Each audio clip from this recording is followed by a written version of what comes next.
Morning, Nick. Good morning. We have noticed there have been 2 games where you played on defense and 2 games where you haven't played on defense. What do you think is contributing to that? Is that game plan, or do you think it's your practice performance? What's going on there? Yeah, to me, I think it's game plan specific. Like I said, I just come in every week trying to do what the coaches ask me to do, and if somewhat they don't need me out there, then that's fine. I'm sitting, support my teammates, and just play my role.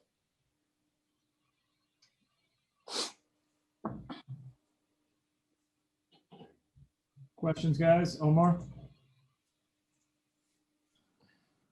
Can you hear me? Yep. Okay. What does the secondary have to do right now? You guys are giving up opposing quarterback ratings like 108. What does the unit have to do to tighten up? We just all have to be on the same page and execute. That's what it comes down to. It's been some lack of communication out there. We've been working real hard at that week in, week out. So I think we just come out, communicate well, and execute. Will be fine. Barry? Hi, Nick. Obviously, you were primarily on the boundary last year, adjusting to slot this year. Have you split time in practice between both this week, or has it still been primarily in the slot? Yeah, no, I've been giving a little corner reps as well. But yeah, just moving wherever they need me. I'm always ready. So I've just been trying to stick to that. Cam? Hey, Nick, San Fran has a lot of, strong yak guys. Brandon Ayuk had a crazy play against Philly. How do you go about defending receivers like that? Out there? Huh? No, it's just swarming to the ball. That's the key thing, because even if one guy missed, if we have 11 hats to the ball, that really won't matter at all. So, and just finishing our tackling and coming with violent effort, that's really what matters, and how you contain a yak type receiver. Omar? Nick, I want to ask you about the return of Byron Jones. There's an expectation that he's going to play this week. What do you think he can do to help this secondary? Well, like I said, he's a veteran.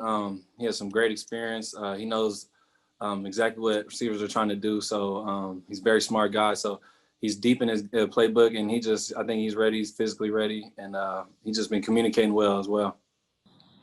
Zach, Coach just talked about Shaq Lawson not playing in this game. Do you look at this as an elevated opportunity to sort of prove what you can do as an NFL starter?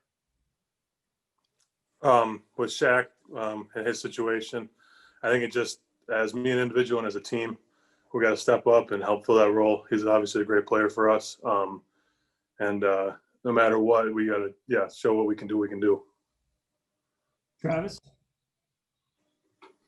Hey, Zach, wanted to ask you about the 49ers running game. They're really well known with Kyle Shanahan for that wide stretch zone. Just want to get your take on some of the ways to best kind of defend that powerful running game they have. Yeah, they obviously they motion a lot, do a lot of guys are moving around. Ultimately, I think the key to stopping the run game would be everyone on the defense reading their keys, striking their man, and doing their job, and not trying to do too much. Cam? Hey, Zach, just kind of piggybacking on that, you talked about all the motion they run. They do a lot with their receivers as well. When you guys have, contain assignments or edge assignments, how does that change maybe your keys and what you're taught to do this week against a team like that? I think really it's all there to be a show or to mess with your keys, obviously. But end of the day, you got to know your responsibility and don't let that mess with your eyes or mess with your vision, and just stay on your man.